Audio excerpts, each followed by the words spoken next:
Hola chicos, ¿cómo están todos ustedes? Tengan muy buenas. Vamos a continuar con la sesión.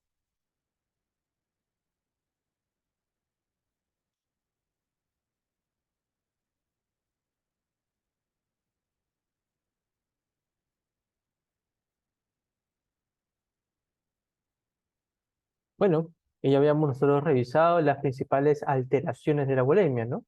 Siendo la hipervolemia y la hipovolemia, ¿no? Los temas que habíamos descrito previamente, ¿no? Y habíamos nosotros mencionado de manera breve los principales causales que deben ustedes de recordar que se encuentren asociados a estatus de hipervolemia, entonces, la cirrosis, entre otras, que ya describimos en el video previo. Y eso también lo hemos revisado en las sesiones anteriores, en las otras clases, ¿no? La hipovolemia, que la hemos dividido en dos grandes subtipos, las hemorrágicas, en la cual se debe una pérdida exclusiva de sangre, y las no hemorrágicas, en la cual se debe pues a una pérdida de un líquido que sale del extracelular, pero que no es sangre, ¿no? Bueno, entonces vamos a revisar el tema de la hipovolemia. Y para poder revisar el tema de la hipovolemia, vamos a iniciar con lo que viene a ser el shock hipovolémico, ¿no? Entonces, lo que tenemos que recordar nosotros, que ya lo hemos discutido previamente, es la definición de shock. Cuando hablamos nosotros de shock, hablamos de hipoperfusión tisular, ¿no? Sistémica, estado de hipoperfusión sistémica. Y en conjunto con la hipoperfusión, habíamos nosotros mencionado que iba a haber una disminución de la presión parcial de oxígeno y una disminución en lo que vienen a ser los nutrientes, ¿no? Esto es importante recordar. ¿Por qué motivo es importante recordar esto? Porque si disminuye la presión parcial de oxígeno a nivel de los tejidos, ¿qué es lo que va a ocurrir? Aquí vamos a hacer nuestra balancita. Ahí está.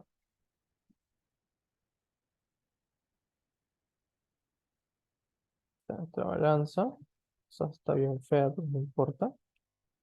¿Qué es lo que va a ocurrir si disminuye la presión parcial de oxígeno?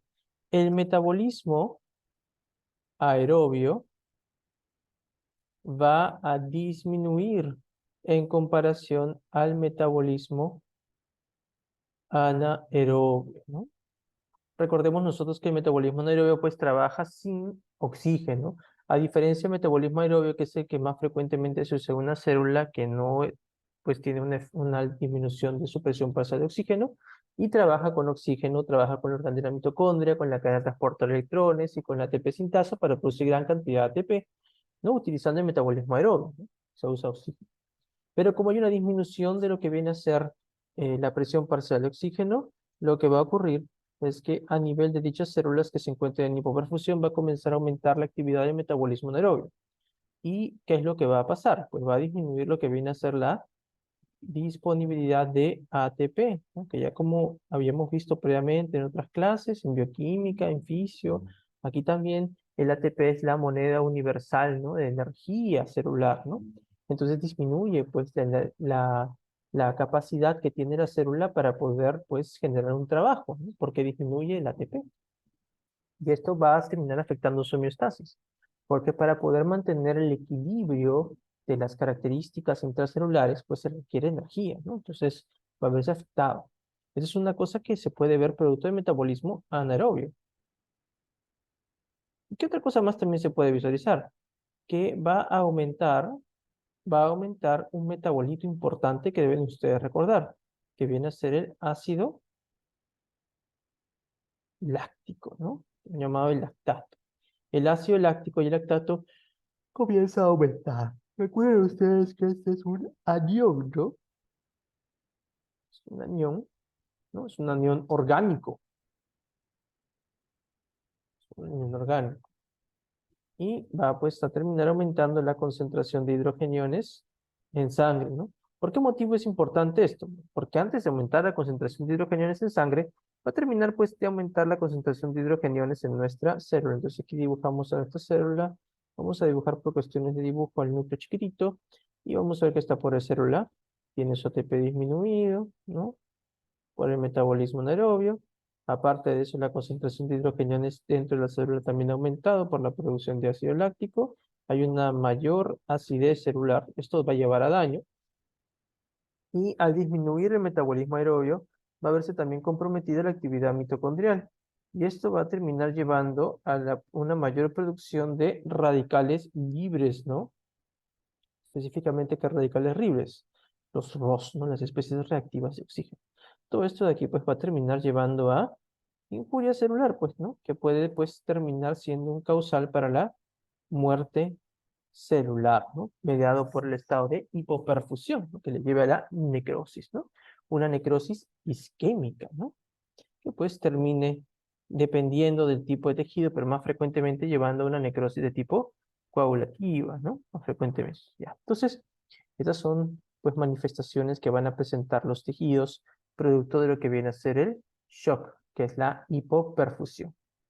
¿Ya? No se olviden por favor de este dato. Entonces, estamos comentando nosotros que es un shock de tipo hipovolémico. ¿Y por qué es importante recordar que es un shock de tipo hipovolémico? Porque si es un shock de tipo hipovolémico, estamos hablando que el volumen sanguíneo es el que está disminuido, ¿no? El volumen sanguíneo es el que está disminuido. Entonces, cuando se cae el volumen sanguíneo, se cae tanto volumen con tensión como volumen sin tensión. Y si se cae el volumen con tensión, se va a caer la presión sistémica de llenado medio, que era la responsable en poder mediar esta diferencia de gradientes de presión a nivel de compartimento venoso. Recuerden ustedes, ¿no? Vamos a dibujar aquí a nuestro compartimento venoso.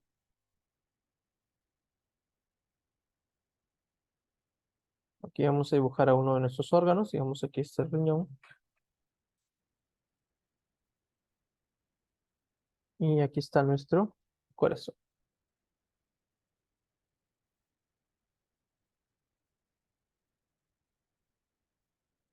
¿Ya? Entonces, si se cae lo que viene a ser la volemia, ¿no? Digamos que todo esto aquí es la volemia, ¿no? Nuestra volemia se cae, o sea, tenemos esta cantidad de volumen sanguíneo, una disminución en lo que viene a ser la volemia. ¿Qué cosa es lo que esperaríamos, no? Que esta presión de llenado sistémica media que media el retorno de sangre desde el órgano periférico hacia el corazón derecho, hacia la aurícula derecha, pues que dicha presión disminuya. Por lo tanto, la gradiente de presión también disminuye. Por lo tanto, ¿qué ocurría? El flujo, ¿no? Que en física se interpreta con la letra Q, también disminuye. Y este flujo, que es el volumen de sangre que va a pasar por un tiempo determinado, ¿no? En mililitros minutos, es el retorno venoso, ¿no? Y este retorno venoso va a disminuir. Ahora recuerden que hay una relación entre retorno venoso y lo que viene a ser la precarga, ¿no? Que también disminuye. Y la precarga, ¿no? Recuerden ustedes que también está íntimamente relacionada, pues, con lo que viene a ser el volumen telediastólico, ¿no? Y este volumen telediastólico está relacionado con el volumen sistólico, que el cual también va a disminuir. Al disminuir lo que viene a ser el volumen sistólico, disminuye también el volumen circulante efectivo en el extremo arterial. Y al disminuir el volumen circulante efectivo, que ya lo habíamos nosotros comentado previamente, habíamos mencionado lo siguiente, que presión es igual a fuerza sobre área de superficie y la fuerza le cae a la sangre sobre la pared arterial. Por lo tanto, la presión arterial también va a disminuir. Entonces, esta situación, ¿no? Esta caída de volumen circulante efectivo es lo que termina llevándonos pues al shock eh, que viene a ser la hipoperfusión sistémica. Muy bien, eso es lo que está pasando pues de manera general aquí en este paciente, ¿no? Y bueno, pues el cuerpo no se va a quedar ahí nomás, como que, oh, pucha, ¿qué está pasando? ¿No? ¿Cómo es posible este suceso? ¿No? No se va a quedar diciendo eso, pues, ¿no? Sino que va a tener que hacer algo. ¿Y qué es lo que va a hacer? Pues, ¿no? Los mecanismos de compensación, ¿no? Que ya los hemos revisado nosotros, porque los mecanismos de compensación que se van a activar giran en torno a los sistemas homeostáticos del volumen circulante efectivo y presión arterial. ¿no? ¿Y cuáles eran estos sistemas homeostáticos, ¿no? El sistema homeostático, ¿no? El sistema nervioso autónomo, simpático y parasimpático. Ahí tienen ustedes uno. Otro sistema homeostático que regula lo que viene a ser el volumen circulante efectivo, presión arterial, el sistema homeostático de la hormona antidiurética. Otro más, el sistema homeostático del sistema renina, angiotensina, aldosterona. Estos sistemas se van a terminar activando, ¿no? El que se va a terminar activando este nervioso autónomo es el simpático, ¿no? Se termina activando el simpático. Y esto, pues con la finalidad de, uno, aumentar el volumen circulante efectivo y dos, aumentar la presión arterial, ¿no? Esos son los mecanismos, ¿no? Que vamos nosotros a visualizar como forma compensatoria para este evento que se está dando, ¿no? Cuyo desenlace va a llevar a lo que hemos visto previamente asociado pues a la perfusión, ¿no? Ahora, otro dato importante que hemos visto previamente con el tema de la hipoperfusión, no se olvide, por favor, ¿no? Del tema de la acidosis, ¿no? Habíamos comentado nosotros que estos pacientes iban a presentar una acidosis metabólica por el aumento del lactato. Y es una acidosis metabólica con anion gap aumentado. Profesor, ¿por qué motivo anion gap aumentado? Porque habíamos visto que dentro de los aniones medibles estaba el cloro y el bicarbonato. ¿Quién está aumentando, profesor? El lactato. ¿El lactato es un anión medible? No, porque no es ni cloro ni bicarbonato. Si este aumenta, aumentan los aniones que no se miden, ¿no? Normalmente. Y esto me aumenta la brecha aniónica, ¿no? El anion gap que ya vimos en la clase de microcirculación, osmolaridad y so. Entonces aumenta el anion gap. Una acidosis metabólica con anion gap aumentado. ¿Ya? No se olviden, por favor, ese dato. Otro dato importante que deben tener ustedes, que lo que ya vimos previamente hace un ratito con la asociada a la hipoperfusión, el daño, la injuria que lleva luego a la necrosis de las células. Vamos a dibujar aquí, en la hipoperfusión sale una célula que está mancando. Ahí está una célula que está mancando. Tenemos pues nosotros esta celulita que está ingresando a necrosis, ¿no? Y esta necrosis pues no se va a dar únicamente en un solo tejido, ¿no? Pueden dañarse uno o más tejidos, ¿no? Y esto de aquí, pues, va a explicar por qué motivo del shock, ¿no? En este caso hipovolémico, podemos progresar al síndrome de disfunción orgánica múltiple, ¿no? Llamado o resumido, lo van a ver ustedes ya en la parte clínica después como MODS, ¿ya? MODS. Muy bien, entonces vamos a revisar, pues, ¿no? Las manifestaciones, ¿no? Las manifestaciones clínicas que se van a dar producto, ¿no? Dichas, de dichas modificaciones en los sistemas homeostáticos de la antidiurética, del sistema renina angiotensina aldosterona, del sistema nervioso autónomo simpático, ¿no? Para poder elevar volumen circulante efectivo y presión arterial, ¿no? Lo que están buscando, ¿no? Buscando elevar volumen circulante efectivo y buscando elevar también la presión arterial que se encuentra en disminuir. Bien, vamos a ver cuáles son las manifestaciones clínicas que se dan pues como desenlace de dichos mecanismos compensatorios. ¿Listo? Comenzamos. Entonces, esto de aquí ya lo hemos visto, lo que les había comentado, vamos a tener en un shock hipovolémico una pérdida que puede ser ya sea de sangre o de algún líquido, ¿no? Que salga del cuerpo. Ejemplos, podemos estar hablando de diarreas, ¿no? Podemos estar hablando de vómitos, podemos estar hablando de orina, ¿no? Una poliuria, podemos estar hablando de una sudoración excesiva, podemos también estar hablando de una evaporación excesiva, como ocurre en los pacientes grandes quemados. Podemos también estar hablando de qué otra situación, podemos estar hablando de la acumulación de la incapacidad de reabsorber el líquido que se ubica a nivel de la luz del tracto gastrointestinal, a nivel, disculpen, del intestino grueso, ¿no? Disculpen, del intestino delgado, como se da muchas veces en los cilios, ¿no? Y esto de aquí, pues, termina llevando a un estatus hipovolémico, ¿no? Pues ahí tienen ustedes varios ejemplos de ciertos líquidos, pues, ¿no? Que salen del cuerpo, ¿no? Aparte de los vómitos, podemos hablar también de las ileostomías, ¿no? Podemos también hablar de las fístulas enterocutáneas, que también ya las hemos discutido previamente. de los drenajes, ¿no? Nasogástricos también. Estas situaciones pueden llevar a pérdidas considerables de volumen y podrían estar asociadas muchas veces a funciones de tipo hipovolémico. Entonces, aquí lo que hemos comentado, hay un estado de hipoperfusión que disminuye el aporte de oxígeno y nutrientes. Ya hemos explicado lo que va a ocurrir con estas células. Hay un switch, ¿no? De lo que viene a ser el metabolismo aerobio a un metabolismo anaerobio. Aumenta la producción de ácido láctico, nos lleva por eso una acidosis metabólica con el GABA aumentado, ¿no? Y este otro dato es importante, ¿no? Como se está perdiendo líquido, como se está perdiendo el líquido por alguna, por alguna superficie, ¿no? Ya sea mucosa o corporal, ¿no? Que hemos estado viendo hace un momento, o está perdiendo líquido de la sangre, ¿qué es lo que va a terminar aconteciendo? Lo que va a terminar aconteciendo es lo siguiente, que la sangre, que el compartimento intravascular, para poder mantenerse, ¿no? En algo con una cantidad, digamos, algo decente de líquido, va a comenzar a chupar, ¿no? Sí, vamos a decir de esa forma, ¿no? Vamos a decir de esa forma.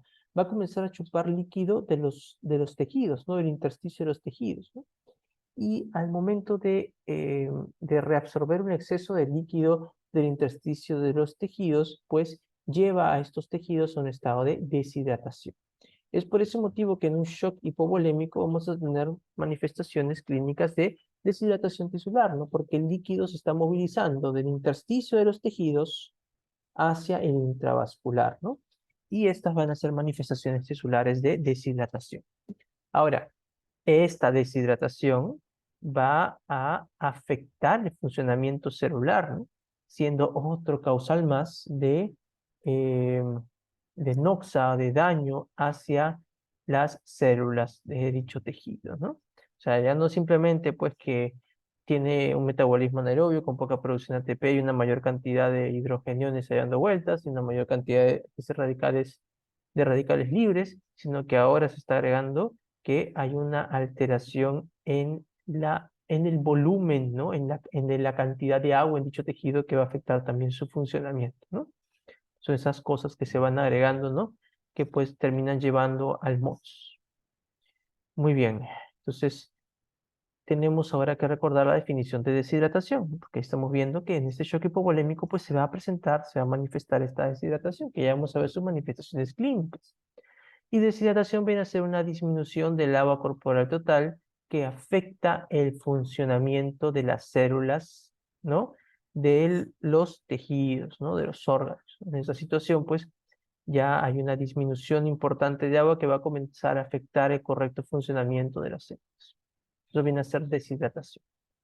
Bueno, se da todo lo que hemos estado comentando nosotros aquí en esta cajita media rosadita. Y ahora vamos a revisar los mecanismos compensatorios que utiliza, ¿no? Que utiliza el cuerpo para poder mantener este volumen circulante efectivo y presión arterial al menos cerca, lo más cerca posible a sus valores normales, ¿no?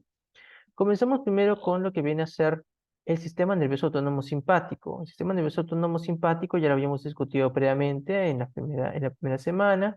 Posee el sistema nervioso autónomo simpático un sensor, bueno, sensores para la presión arterial sistémica. Y estos sensores para la presión arterial sistémica son los varoreceptores, o sea, receptores de presión, varo, ¿no?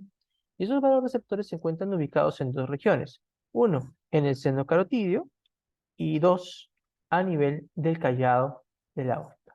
Se encargan, pues, de sensar las variaciones de presión. Una vez se sensa una disminución en la presión a través del seno carotidio del callado de la aorta, estos receptores van a terminar favoreciendo una activación del sistema cardioacelerador y el sistema vasomotor. Estos sistemas van a terminar favoreciendo una descarga eferente simpática. ¿Sobre qué estructuras? Sobre el corazón, ¿no? Y sobre el corazón van a aumentar la frecuencia cardíaca. Profesor, ¿solo aumenta la frecuencia cardíaca? La respuesta es no. Aparte de aumentar la frecuencia cardíaca, aumenta la fuerza de contracción, ¿no? A través de en ambos casos, a través de los receptores beta 1. Aumenta la frecuencia cardíaca a través de los receptores beta 1 en el nodo sinusal y aumenta la fuerza de contracción a través de receptores beta 1 en los miocardiocitos contráctiles ventriculares. Entonces aumenta la frecuencia cardíaca y fuerza de contracción. Las variaciones de frecuencia cardíaca y las variaciones de fuerza de contracción, como lo llamamos, cronotropismo positivo e inotropismo positivo. ¿Esto que va a terminar desencadenando? Termina desencadenando un aumento de la frecuencia cardíaca, ¿no? Que puede llegar inclusive a esta taquicardia, y un aumento de la fuerza de contracción, que lo que estaría buscando es aumentar el volumen sistólico, ¿no? Aumentar el volumen sistólico, pues para poder aumentar el volumen circulante efectivo. Todos estos en conjunto lo que buscan pues es aumentar el gasto cardíaco, cuya finalidad pues sería aumentar el volumen circulante efectivo para poder favorecer la perfusión tisular. Entonces, eso es más que nada en el extremo cardíaco. Pero hablamos también de un centro vasomotor.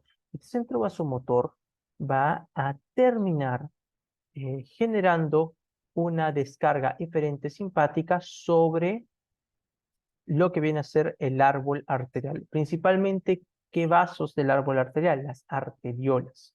Va a terminar liberando la norepinefrina o noradrenalina, ¿no? Son sinónimos, a nivel de la túnica media de las arteriolas, estimulando los receptores alfa-1 adrenérgicos que están acoplados a proteína GQ para terminar favoreciendo la contracción de dicho músculo liso y un estado de vasoconstricción que reduzca la luz arteriolar y aumente de esta forma la resistencia, elevando la presión arterial media, ¿no? Elevando la presión arterial media, principalmente a través de una elevación de la presión arterial diastólica. De esta forma es que estaríamos nosotros aumentando la presión arterial, ¿no? De entrada. Estaríamos aumentando la presión arterial de entrada, ¿no?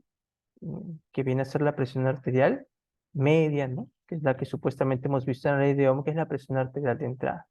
Y esto de aquí va a ser importante porque nos va a permitir a nosotros mantener una adecuada gradiente de concentración para que se pueda mantener el flujo, el volumen circulante efectivo. Es un dato importante tener en consideración. Otro dato interesante es que esta vasoconstricción, ¿no? Hemos explicado de manera sistémica cómo es que se va a dar este proceso de vasoconstricción, ¿no? Que al momento de aumentar la presión arterial, pues tiene la función de mantener pues este flujo, ¿no? La presión arterial de entrada tiene la función de mantener este flujo. Pero este sistema de vasoconstricción no solo se queda, digamos, pues limitado a aumentar esta presión arterial de entrada, sino que también van a haber ciertas zonas específicas, ¿no? Donde va a haber una mayor respuesta a la vasoconstricción. Por ejemplo, tenemos a nivel de la piel. A nivel de la piel, el proceso de vasoconstricción va a ser marcado e importante. ¿Por qué motivo? Porque, hombre, estás en shock, ¿no? Los órganos vitales están pues carentes de un aporte adecuado de oxígeno. ¿Para qué le vas a meter sangre a la piel, no? ¿Para qué le vas a meter sangre a la piel, no? Entonces, el cuerpo genera una vasoconstricción importante, ¿no? A nivel de la piel, a nivel de la dermis, ¿no? Y lo que termina pues desencadenando es una disminución de la perfusión a nivel de la dermis. Esto de aquí que termina presentando como manifestación clínica. Termina presentando como manifestación clínica una piel pálida y una piel fría. ¿Por qué motivo pálida? Porque ya no está pasando sangre. El pigmento que da de color rojo a la piel, es la hemoglobina de la sangre. ¿Y por qué va a estar fría? Porque recordemos nosotros de las primeras sesiones que la sangre es el responsable de transportar el calor. Como ya no está pasando una buena cantidad de sangre a nivel de la dermis, pues comienza a disminuir su temperatura. Eso es lo más importante que recuerden ustedes, por favor, de la piel, ¿no? Y como hay esa frialdad, ¿no? A nivel periférica, esto explicaría por qué motivo estos pacientes terminan activando, ¿no? Los termosensores que terminan desencadenando los escalofríos. También se pueden encontrar escalofríos en estos pacientes. Bueno, el efecto cardíaco, no se olviden la frecuencia cardíaca, ¿no? La taquicardia que puede estar presente. Otra cosa más que puede estar relacionada a este efecto simpático, claro que sí lo hay. Una relación importante viene a ser el efecto que tiene el sistema nervioso autónomo simpático sobre el árbol arterial renal, ¿no? ¿qué es lo que va a ocurrir? Va a disminuir el flujo, va a disminuir el flujo sanguíneo renal. Profesor, ¿por qué motivo yo quiero que disminuya el flujo sanguíneo renal? Porque en esa situación que tengo poca sangre, o poco, claro, que tengo un estado de hipovolemia, lo que yo voy a buscar es pues que no se pierda líquido en la orina, ¿no? Entonces, para esto voy a disminuir el flujo sanguíneo renal, ¿no? Para que disminuya la filtración, lo que yo voy a estar buscando, pues no quiero que se pierda líquido en la orina, ¿no? Se disminuye el flujo sanguíneo renal a través de un proceso de vasoconstricción. Pero esto no solo se queda acá. Esta vasoconstricción de la arteriola aferente, ¿no? Que también se va a ver comprometida, va a llevar a una menor presión a nivel de las células especializadas que son las extralomerulares, lo cual termina siendo un efecto que estimule, ¿qué cosa? La liberación de renina por parte de estas. Un tema interesante. Disminuye la liberación de renina, disculpen, aumenta la liberación de renina por parte de estas, ¿no? Porque le llega una menor presión. Es un dato importante no olvidar. Y esto va a llevar a la activación del sistema renina-angiotensina-aldosterona. El sistema renina-angiotensina-aldosterona, como ya lo hemos discutido previamente, a través de la angiotensina 1, a través de la angiotensina 2, va a terminar actuando sobre su receptor, va a terminar actuando sobre su receptor AT2, disculpen, sobre su receptor AT1 a nivel arteriolar, generando vasoconstricción, aumentando la resistencia total periférica, ¿no? Aumentando la resistencia total periférica, ¿no? Y este aumento de la resistencia total periférica, pues termina aumentando la presión de entrada, que es la presión arterial media, y favoreciendo pues el flujo. De esa forma actúa la angiotensina 2 a nivel arterial, pero ya habíamos visto nosotros que la angiotensina 2 también a nivel del túbulo contorneado proximal media una mayor reabsorción de sodio a través de los antipors NHN y una mayor reabsorción de agua por vía paracelular. Eso ya lo hemos discutido nosotros previamente. ¿Ya? Y por último, la aldosterona, ¿no? Que se produce a nivel de la corteza renal, específicamente en la región más superficial, que es la glomerulosa, va a terminar mediando una mayor reabsorción de agua y de sal a través de un estímulo de los canales en A que favorece una mayor reabsorción de sodio y por vía paracelular una mayor reabsorción de agua, ¿no? Una mayor reabsorción de agua a través de las células principales que están ubicadas predominantemente a nivel del colector y la porción final del túbulo contorneado externo. Todo esto que estoy comentando aquí, ¿qué es lo que estás generando? Está generando mayor reabsorción de agua y sodio. Estamos disminuyendo la diuresis, ¿no? Estamos disminuyendo la diuresis. Entonces, es por ese motivo, ¿no? Que disminuye la diuresis, disminuye la función renal, ¿no? Que pues podemos hablar nosotros que en un shock hipovolémico pues hay se puede manifestar una aquí de tipo prerrenal, ¿no? Estado tipo perfusión a riñón, ¿no? Que termina comprometiendo su función, ¿no? Pero es prerrenal porque todavía no se ha presentado, si bien hay hipoperfusión, todavía no se ha presentado un estado de necrosis, ¿no? Ya sabemos nosotros que este shock hipovolémico puede iniciar como una perrenal, pero si persiste, se exacerba, puede llevarnos a una aquí intrarrenal, ¿no? Ya lo hemos discutido también, que va a terminar dándose por una necrosis tubular aguda. Entonces ahí tienen ustedes estas manifestaciones. Esto es con relación al sistema nervioso autónomo simpático, con relación al sistema renina-angiotensina aldosterona. Una comunicación interesante entre el simpático y la renina no solo está dado por la disminución del flujo sanguíneo renal, sino que también el sistema nervioso autónomo simpático también tiene eferencias que van a llegar hasta las células extraglomerulares y a través de receptores beta 1 terminan estimulando la liberación de renina, ¿no? Termina estimulando la liberación de renina. Y es por eso que parte del mecanismo, eh, eh, parte del tratamiento de la insuficiencia cardíaca involucra el uso de propranolol para poder disminuir esta liberación de renina, ¿no? Los beta 1 antagonistas, ¿no? Bueno, entonces ya hemos hablado de este efecto, sistema nervioso autónomo simpático y sistema renina-angiotensina-aldosterona. Continuamos. Vamos a ver nosotros que estos vasoreceptores que están en el seno y en el callado también van a enviar aferencias hacia lo que vienen a ser los núcleos circunventriculares, ¿no? El núcleo subfornical, ¿no? Y el órgano vasculoso de lámina terminal. los cuales van a terminar activando. ¿Activando qué cosa? Activando a nivel de la corteza prefrontal, ¿no? A nivel de la región de la ínsula, ¿no? Y a nivel de la región anterior del cíngulo, ¿no? Vamos a activar la sensación de sed, ¿no? Pero ¿para qué la sed, no? Para que tomes agua, ¿no? Para que tomes agua, para que puedas hidratarte, para que puedas recuperar líquido de tu sangre. Por eso se activa la sed. No solo esto, ¿no? Sino que también a nivel hipotalámico, ¿no? A nivel hipotalámico vamos a tener nosotros un estímulo por parte de dichas estructuras nerviosas, del órgano vasculoso, de la lámina terminal, del órgano fornical, un estímulo a nivel del núcleo, de los núcleos supraóptico y paraventricular, que termine favoreciendo la liberación de renina a través de la neurohipófisis. Viene favoreciendo la liberación de hormona antidiurética a través de la neurohipófisis. La hormona antidiurética tiene dos nombres, recuerden ustedes, ¿no? Hormona antidiurética y también llamada vasopresina. Si bien aquí no está descrito, recuerden ustedes que la vasopresina también va a tener un efecto importante en lo que viene a ser la vasoconstricción.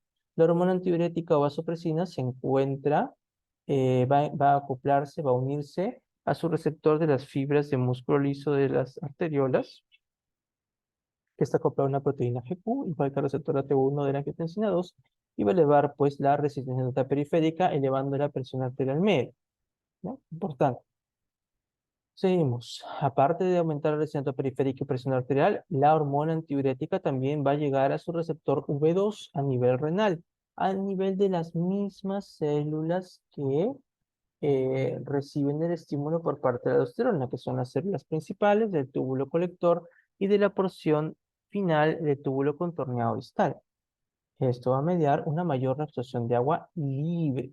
¿Cómo es que lo hace? A través del receptor V2, ya no V1, como era a nivel de músculo liso, V2, que está acoplado a proteína GS, va a mediar una mayor expresión de acuaporinas de tipo 2 en la cara luminal de las células principales.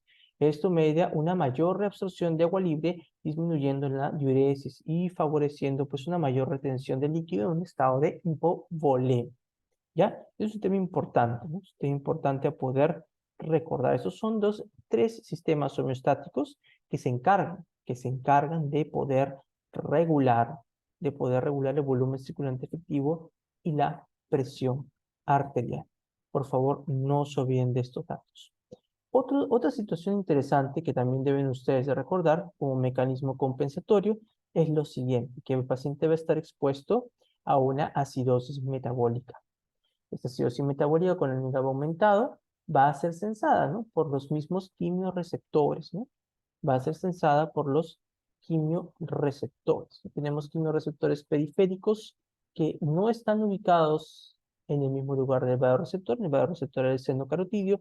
Los quimiorreceptores periféricos directamente van a estar ubicados a nivel del cuerpo carotídeo, ¿no? El cuerpo carotídeo van a sensar entonces las variaciones de pH, de concentración de hidrogeniones. Aquí la concentración de hidrogeniones está aumentada, esto significa que el pH está disminuido, y esto va a generar pues un efecto importante a nivel de los centros respiratorios que están ubicados a nivel del tronco encefálico, generando un aumento de la frecuencia respiratoria y un aumento de la profundidad inspiratoria.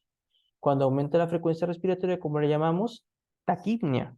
Cuando aumenta la profundidad de la inspiración, le llamamos nosotros batipnia. ¿Y cuál es el motivo? El motivo, pues, es disminuir las, la presión de CO2 a nivel sanguíneo, o sea, poder expirar una mayor cantidad de CO2 para poder estabilizar, para poder compensar, ¿no? Este pH que se encuentra disminuido, ¿no? Estas son manifestaciones, ¿no? Aparte, por el hecho de la macidosis. Y estas de aquí son manifestaciones, ¿no? Por el hecho de la modificación del volumen circulante efectivo y la presión arterial que se encuentran disminuidas. Pues es importante que ustedes lo puedan recordar. Entonces, el sistema nervioso autónomo simpático, ¿no? Va a terminar activando arterioloconstricción, venoconstricción, cronotropismo positivo e inotropismo positivo. El sistema renina-angiotensina-aldosterona, vasoconstricción y retención de líquidos. Hemos visto previamente en las sesiones anteriores. Hormona antidiurética, también ya lo hemos visto previamente, ¿no? Vasoconstricción y retención de líquidos, ¿ya? Ahora, cuando la pérdida no es sanguínea, cuando la pérdida no es sanguínea, estamos hablando nosotros de una pérdida de alguno de los líquidos, sea diarrea, vómitos, poliuria, etcétera, el paciente va a presentar una hemoconcentración. ¿Qué significa esto? ¿No? Que el hematocrito se va a encontrar aumentado, no porque haya aumentado la masa eritrocitaria, sino porque ha disminuido lo que viene a ser el líquido, el plasma, ¿ya? Y que otra cosa más vamos a ver también, pues un aumento en la concentración de las proteínas. Subiendo eso. En cambio, una pérdida sanguínea, como se está perdiendo plasma y sangre, al inicio va a ser normal el hematocrito. Luego va a haber un efecto de hemodilución. ¿Por qué motivo? Por los mecanismos compensatorios, ¿no? Que van a buscar reabsorber una mayor cantidad de líquido y van a buscar, pues, favorecer el ingreso de líquidos, en este caso a través de la sed. Pero lo que va a estar ingresando al componente intravascular, pues no van a ser glóbulos rojos que se han perdido, sino que va a ser exclusivamente líquido. Por eso hay un estatus después de hemodilución. Bueno, entonces para el shock hipovolémico, el tratamiento que deben ustedes recordar es la fluidoterapia endovenosa, ¿no? El hecho de ingresar líquidos, ¿no? En este caso cristaloides como cloruro de sodio a 0,09% va a favorecer un mayor retorno venoso y va a permitir que aumente pues el volumen sistólico. Entonces esto correlaciona shock hipovolémico, las generalidades.